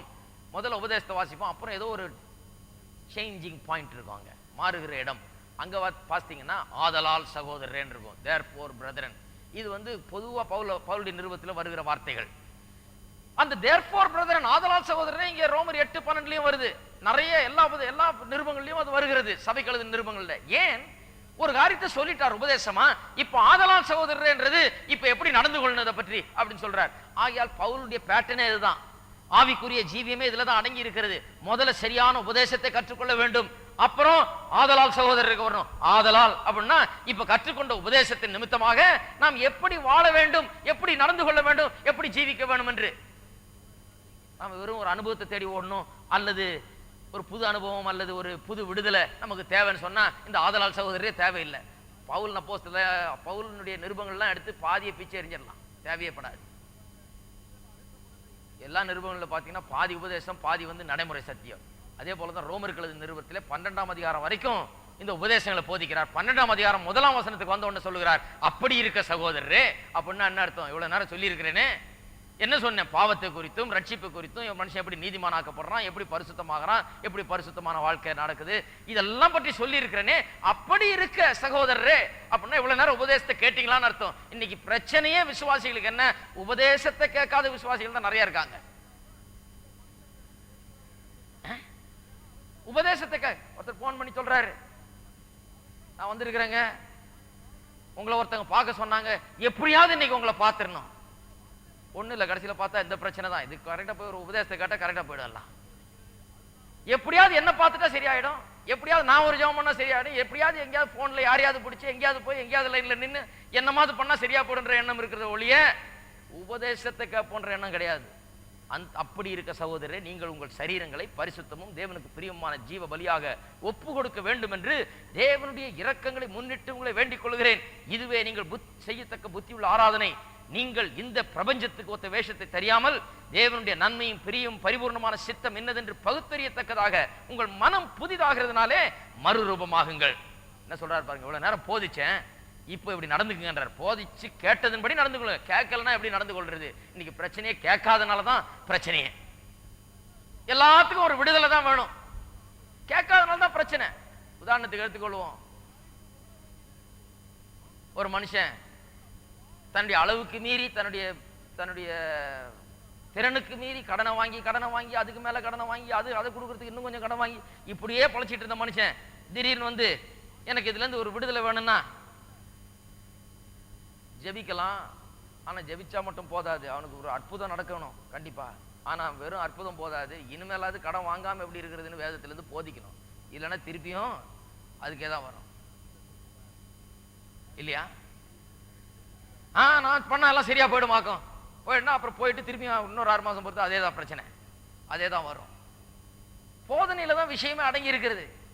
போதிச்சுட்டு அப்புறம் சொல்றாரு இப்படி நடந்து கொள்ளுங்கள் என்று. பார்ப்போம் 1 கொரிந்தியர் 6ஆம் அதிகாரம் 13ஆம் வசனம். வயிற்றுக்கு போஜனமும் போஜனத்துக்கு வயிறும் ஏற்கும், ஆனாலும் தேவன் இதையும் அதையும் அழிய பண்ணுவார். சரீரமோ வேசித்தனத்துக்கு அல்ல, கர்த்தருக்கே உரியது, கர்த்தரும் சரீரத்துக்கு உரியவர். பாருங்க, முதல் சில அதிகாரங்கள்ல உபதேசங்கள் சிலவற்றை சொல்லிவிட்டு இப்ப நடைமுறையா சொல்றாரு, வேசித்தனம் கூடாது, சரீரம் கர்த்தருக்குரியது, கர்த்தரும் சரீரத்துக்குரியவர் அப்படின்னு சொல்லிட்டு பிறகு சொல்லுகிறார், உங்கள் சரீரங்கள் 15ஆம் வசனம், சரீரங்கள் கிறிஸ்துவின் அவயவங்கள் என்று அறியீர்களா? அப்படி இருக்க நான் கிறிஸ்துவின் அவயவங்களை வேசியின் அவயவங்கள் ஆக்கலாமா? அப்படி செய்யலாகாதே. பாருங்க, முதல் வசனங்கள்ல முதல்ல 3ஆம் அதிகாரத்துல என்ன சொல்லிட்டாரு? எப்படி நாம் ஆலயமா இருக்கிறோம், தேவனுடைய ஆலயமா இருக்கிறோம், எல்லாம் போதிச்சிட்டாரு. எல்லாத்தையும் போதிச்சிட்டு இப்ப சொல்றாரு எப்படி இந்த கிறிஸ்துவின் அவயவங்களை வேசியின் அவயவங்களா ஆக்கலாமா? இப்படி நீங்க இருக்கிறபடினால, தேவனுடைய ஆலயமா இருக்கிறபடினால, கிறிஸ்துவின் அவயவங்களா இருக்கிறபடினால எப்படி அதை அப்படி உபயோகப்படுத்த முடியும்? செய்யாதீங்க அப்படிங்கிறார். உபதேசம் தான் முக்கியம். வேசியோடு சேர்ந்திருக்கிறவன் அவளுடன் ஒரே சரீரமா இருக்கிறான் என்று அறியீர்களா? இருவரும் ஒரே மாம்சமா இருப்பார்கள் என்று சொல்லி இருக்கிறதே.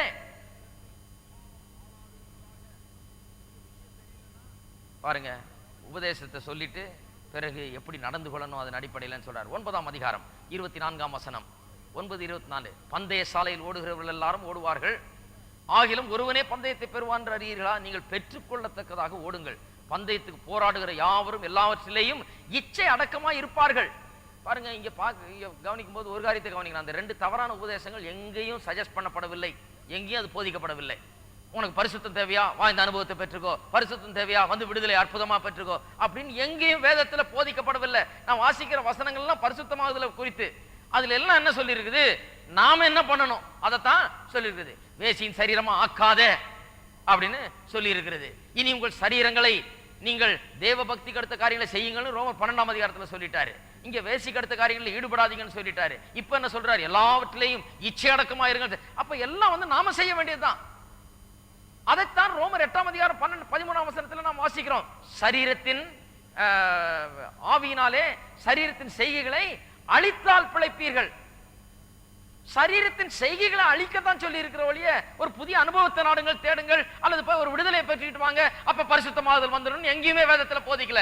சரீரத்தின் செய்கைகளை அழியுங்கள், அழியுங்கள், தினந்தோறும் அழியுங்கள், வாழ்க்கையில கடைசி நாள் வரைக்கும் அழியுங்கன்னு தான் வேதம் போதிக்கிறது ஒழிய வேற இந்த தவறான உபதேசங்களை வேதம் போதிக்கிறது கிடையாது. மனுஷர்கள் போதிக்கிறார்கள் அவைகளை.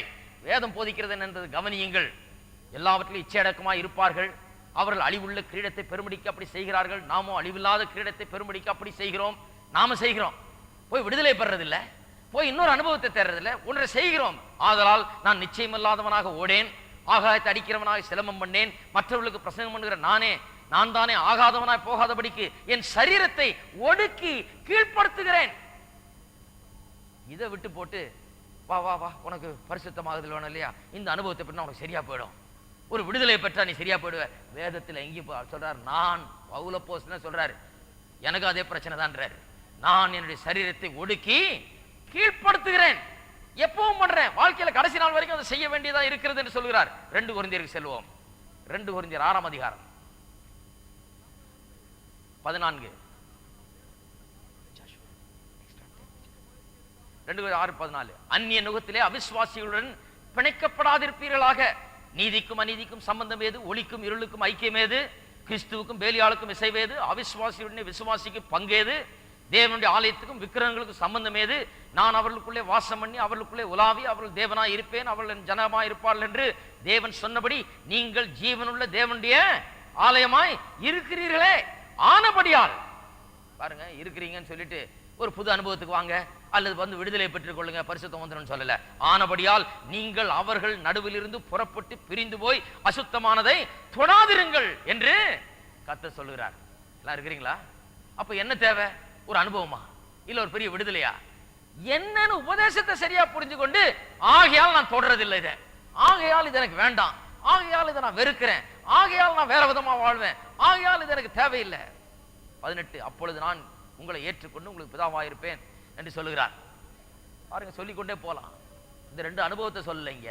நாம் என்ன செய்ய வேணும்? என்ன செய்ய வேணும்? ஆகையால் இதை தொடாதிருப்பேன். அதுதான் சரீரத்தின் செய்கைகளை அழிப்பது என்றால் அதுதான். பாவத்தை பார்த்துட்டு தொடலாம் செய்யலான்ற ஒரு ஆசை வரும்போது நான் தொடாதிருப்பேன்.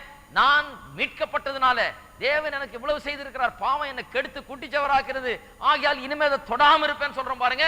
தொட மாட்டேன்னு விலகி போறோமே, அதுதான் சரீரத்தை செய்கைகள் அழிப்பது. அது அடுத்த வாரம் இன்னும் தெளிவா போதிப்போம். ஆனால் ஒரு புதிய அனுபவத்தையோ அல்லது ஒரு பெரிய அற்புதமான விடுதலையோ அல்ல, நாம் என்ன செய்யக்கூடாது, நாம் எப்படி நடந்து கொள்ள வேண்டும் என்று போதிக்கிறார். கலாத்தியர் 5.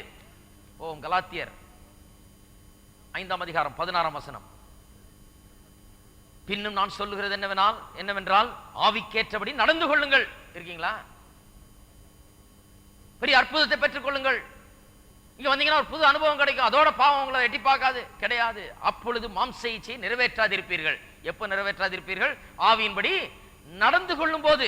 24ஆம் வசனத்தை பாருங்க, அது மொத்தமா வாசிக்கலாம், நேரம் இல்லை, 24 வாசிக்கிறேன், நீங்க மற்றதெல்லாம் வாசித்துங்க. கிறிஸ்துவனுடையவர்கள் தங்கள் மாம்சத்தையும் அது நிச்சயம் சிலுவையில் அறைந்திருக்கிறார்கள். எபேசியர் 4ஆம் அதிகாரம் 1ஆம் வசனம். எபேசியர் 4:1. ஆதலால் கர்த்தர் நிமித்தம் கட்டுண்டவனாக நான் உங்களுக்கு சொல்லுகிற புத்தி என்னவெனில், பாருங்க, உபதேசத்தை சொல்லிட்டாரு. எபேசியர்ல பாத்தீங்கன்னா முதல் 3 அதிகாரங்கள் அவர் சொல்லுகிற உபதேசம், பிரமாதமான உபதேசம் கொடுக்கிறார். ரோமர்கள் மாதிரி அவ்வளவு ஜோரா கொடுக்கிறார். கொடுத்துட்டு 4ஆம் அதிகாரத்துல இப்ப புத்தி சொல்றாரு. எதன் அடிப்படையில் புத்தி சொல்றாரு? சொன்ன உபதேசத்தின் அடிப்படையில், டாக்டரின் அடிப்படையா வச்சு புத்தி சொல்றாரு. புத்தி என்னவெனில், நீங்கள் அழைக்கப்பட்ட அழைப்புக்கு பாத்திரவான்களாய் நடந்து, நாம நடந்து கொள்ளணும், சரீரத்தின் செய்களை அழிக்கணும், பாவத்தை வெறுத்து தள்ளணும், நடந்து மிகுந்த தாழ்மையுடன் சாந்தம் நீடிய பொறுமை உள்ளவர்களாகி அன்பினால் ஒருவர் தாங்கி அப்படியே போகுது. சொல்லிட்டு போய் 17ஆம் வசனத்துல முழுவதுமே நீங்க வாசித்துக் கொள்ளலாம். 17ஆம் வசனம். ஆதலால் கர்த்தருக்குள் நான் உங்களுக்கு சாட்சியாய் சொல்லி எச்சரிக்கிறது என்னவெனில், மற்ற புறஜாதிகள் தங்கள் வீணான சிந்தையில நடக்கிறது போல நீங்கள் இனி நடவாமல் இருங்கள். பாத்தீங்களா? ஒரு புதிய அனுபவத்தை பெற்றுக்கொள்ளுங்கள். இந்த அற்புதமான அனுபவம் உங்களை பாவத்திலிருந்து நிரந்தரமா விடுவிச்சிரும், அதுக்கப்புறம் பிரச்சனை இருக்காதுன்னு சொல்றாரா? கிடையாது. பெரிய விடுதலை பெற்றுக்கொள்ள கிடையாது. நீங்க இனிமே அவங்கள மாதிரி நடக்காது இருக்கீங்கன்ற நடக்காது இருங்க. எப்படி நடக்காம இருக்கிறது? இந்த காரண காரியம்லாம் புரிந்து கொள்ளணும். ஏன் நடக்கக்கூடாது? எனக்கு என்ன ஆயிருக்குது, நான் என்னவா இருந்தேன், இப்ப என்னவா ஆயிருக்கிறேன், புரிந்து கொண்டு அதன் அடிப்படையில் இனிமே அப்படி நடவாதிருங்கள் என்று சொல்லுகிறார். பிலிப்பியர் 2ஆம் அதிகாரம் 12-13 வசனங்கள். ஆதலால் எனக்கு பிரியமானவர்களே, நீங்கள் எப்பொழுதும் கீழ்ப்படுகிறபடியே நான் உங்களுக்கு சமீபமாக இருக்கும் போது மாத்திரமல்ல, நான் தூரமாயிருக்கிற இப்பொழுதும் அதிக பயத்தோடும் நடுக்கத்தோடும் உங்கள் ரட்சிப்பு நிறைவேற பிரயாசப்படுங்கள். பிரயாசப்படுங்கள் சொன்னா நாம் சரீரத்தின் செய்களை அழித்து செய்கிற காரியங்களை அது குறிக்கிறதா இருக்கிறது. நம்முடைய பிரயாசத்தை குறிக்கிறது. 13. ஏனெனில் தேவனே தம்முடைய தயவுள்ள சித்தத்தின்படி விருப்பத்தையும் செய்கையும் உங்களில் உண்டாக்குகிறவராயிருக்கிறார். ஆவியானவர் உள்ள இருந்துட்டு உங்களுக்கு உதவி செய்யறாராம். எதுக்கு உதவி செய்யறாரு? பாவத்தை மேற்கொள்வதற்கு, எல்லாவற்றுக்கும் உங்களுக்கு உதவி செய்யறார். அவர் அந்த விருப்பத்தை கொடுக்கிறார், அவர் அந்த செய்கையை கொடுக்கிறார். ஆகையால் அவரோட கோஆபரேட் பண்ணுங்க, சரீரத்தோட கோஆபரேட் பண்ணாதீர்கள். பிலிப்பியர் 3ஆம் அதிகாரம் 16ஆம் வசனம். ஆகிலும் நான் எதுவரையிலும் தேறி இருக்கிறோமோ அது முதல் ஒரே ஒழுங்காய் நடந்து கொண்டு ஒரே சிந்தையாய் இருப்போமாக. பாருங்க, சிந்தையும் நாம் என்ன சிந்திக்கிறோம், எப்படி நடக்கிறோம், ரெண்டும் தான் முக்கியம். சகோதரரே, நீங்கள் என்னோட கூட பின்பற்றுவர்களாகி நாங்கள் உங்களுக்கு வழிகாட்டுகிறபடி நடக்கிறவர்களை மாதிரியாக நோக்குங்கள். ஏனெனில் அநேகர் வேறு விதமாய் நடக்கிறார்கள், அவர்கள் கிறிஸ்துவின் சிலுவைக்கு பாய்ஞர் என்று உங்களுக்கு அநேக தரம் சொன்னேன், இப்பொழுது கண்ணீரோடும் சொல்லுகிறேன்.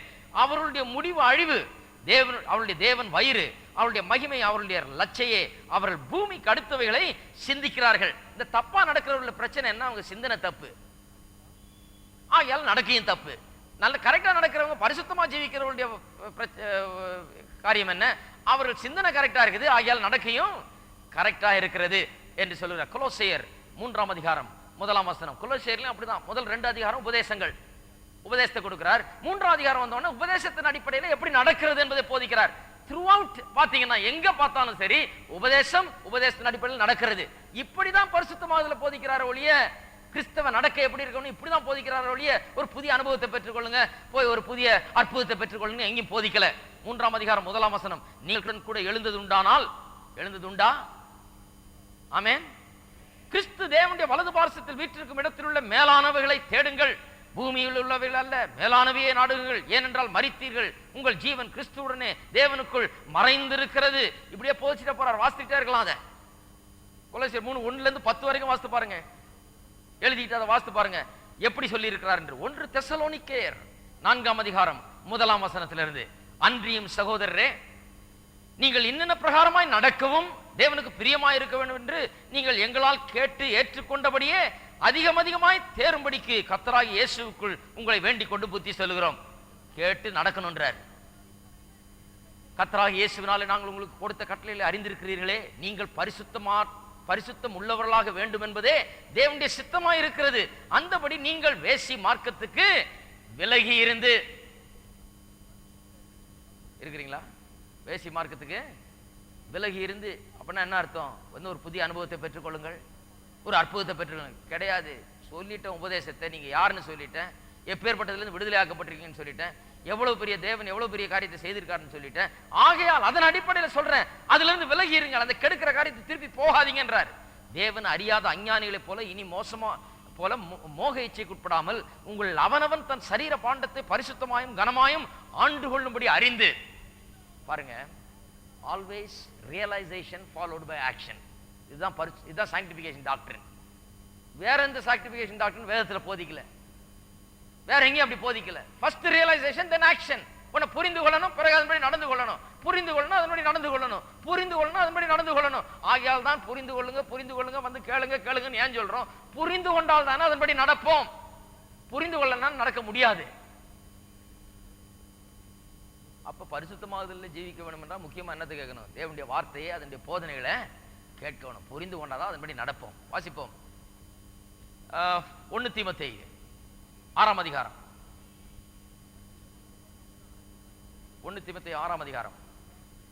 அது வேணா எழுதிக்கங்க நீங்க. 1 தீமோத்தேயு 6ஆம் அதிகாரம் 11 16 வசனம் வரை. 2 தீமோத்தேயு 2ஆம் அதிகாரம் 19 22 வரை.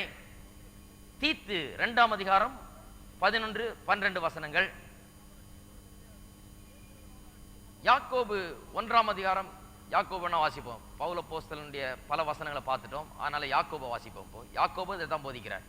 யாக்கோபு 1ஆம் அதிகாரம் 12 முதல்.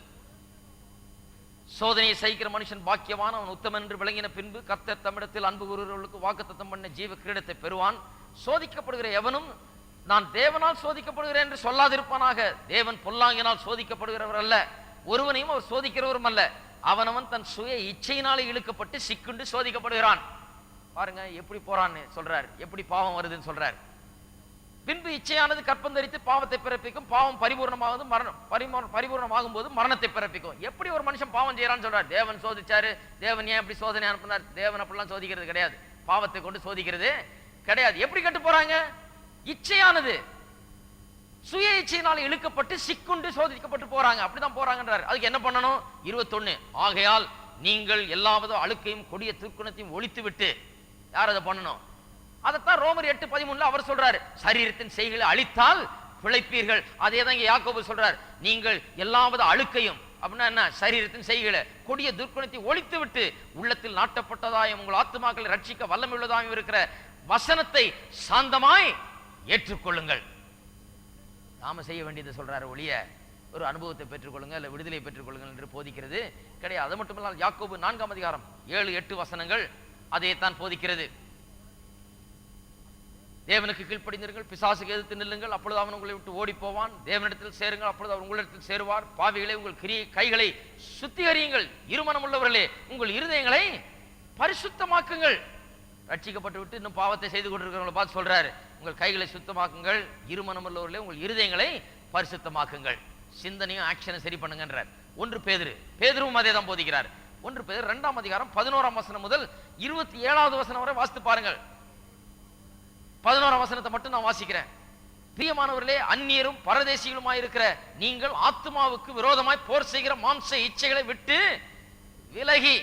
நாம் என்னவா இருக்கிறோம்? அந்நியரும் பரதேசிகளா இருக்கிறோம். எதுக்கு? இந்த உலகத்துக்கு. இந்த உலகத்துல நாம் அந்நியர், இந்த உலகத்துக்கு சொந்தமானவர்கள் அல்ல. அப்படி இருக்கும்போது அதை உணர்ந்தீங்கன்னா, நீங்க யார் என்பதை உணர்ந்தா நீங்கள் ஆத்மாவுக்கு விரோதமாய் போர் செய்கிற மாம்ச இச்சைகளை விட்டு விலகி. அதுதான் சரீரத்தின் செய்கைகளை அழிப்பது என்றால் அதன் அர்த்தம் அதுதான். 1 பேதுரு 3ஆம் அதிகாரத்திலையும் அதைத்தான் சொல்லுகிறார். 10ஆம் வசனம் 11ஆம் வசனத்துல, ஜீவனை விரும்பி நல்ல நாட்களை காண வேண்டும் என்று இருக்கிறவன் பொல்லாப்புக்கு தன் நாவையும் கவடத்துக்கு தன் உதடுகளையும் விலக்கி காத்து பொல்லாப்பை விட்டு நீங்கி நன்மையை செய்து சமாதானத்தை தேடி அதை பின்தொடர கடவன். இதுவும் அதே தான், சரீரத்தின் செய்களை அழித்தால் பிழைப்பீர்கள். அதை தான் இவரும் போதிக்கிறார். அனுபவத்தை அல்ல, புது அனுபவத்தை அல்ல, அல்லது ஒரு பெரிய அற்புதமான விடுதலை அல்ல. நாம் என்ன செய்ய வேண்டும் என்று போதிக்கிறார். 1 பேதுரு 4ஆம் அதிகாரம் 1ஆம் வசனம் அதே தான் சொல்லுகிறது. இப்படி இருக்க கிறிஸ்து நமக்காக மாம்சத்திலே பாடுபட்டபடியால், பாருங்க அதான் உபதேசம். என்ன உபதேசம்? கிறிஸ்து நமக்காக பாடுபட்டார். பாடுபட்டபடியால் நீங்களும் அப்படியே சிந்தையை ஆயுதமாக தரித்துக் கொள்ளுங்கள். 1 பேதுரு 5ஆம் அதிகாரம் 8-9 அதே தான் சொல்லுகிறது. 1 யோவானை பார்த்து முடிப்போம். 1 யோவான் அதே தான் போதிக்கிறார். 1 யோவான் 2ஆம் அதிகாரம் 3 முதல் 6 வசனங்கள். அவருடைய கற்பனைகளை நாம் கை கொள்ளுகிறவர்களானால் அவரை அறிந்திருக்கிறோம் என்பதை அதனால் அறிவோம். அவரை அறிந்திருக்கிறவன் என்று சொல்லியும் அவருடைய கற்பனைகளை கை கொள்ளாதவன் பொய்யனாயிருக்கிறான், அவனுக்குள் சத்தியம் இல்லை. அவருடைய வசனத்தை கை கொள்ளுகிறவனிடத்தில் தேவ அன்பு மெய்யாக பூரணப்பட்டிருக்கும். நாம் அவருக்குள் இருக்கிறோம் என்பதை அதனாலே அறிந்திருக்கிறோம். அவருக்குள் நிலைத்திருக்கிறோம் என்று சொல்லுகிறவன் அவர் நடந்தபடியே தானும் நடக்க வேண்டும். கிளீனா சொல்லிடுறார். 1 யோவான் 3ஆம் அதிகாரம் 3ஆம் வசனம். புது அனுபவத்தை அல்ல, பெரிய அற்புதத்தை அல்ல, எப்படி நடக்கணும்னு சொல்றார். அவர் மேல் இப்படிப்பட்ட நம்பிக்கை வைத்திருக்கிறவன் எவனும் 1 யோவான் 3:3 அவர் சுத்தமுள்ளவராய் இருக்கிறது போல தன்னையும் சுத்திகரித்து கொள்ளுகிறான். இது எல்லாத்தையும் வாசித்துட்டு பக்கத்துல ரோமர் 8:13 போட்டுக்கலாம். சரீரத்தின் செய்களை அழித்தால் பிழைப்பீர்கள். இதுதான் பவுல் போதிக்கிறார்.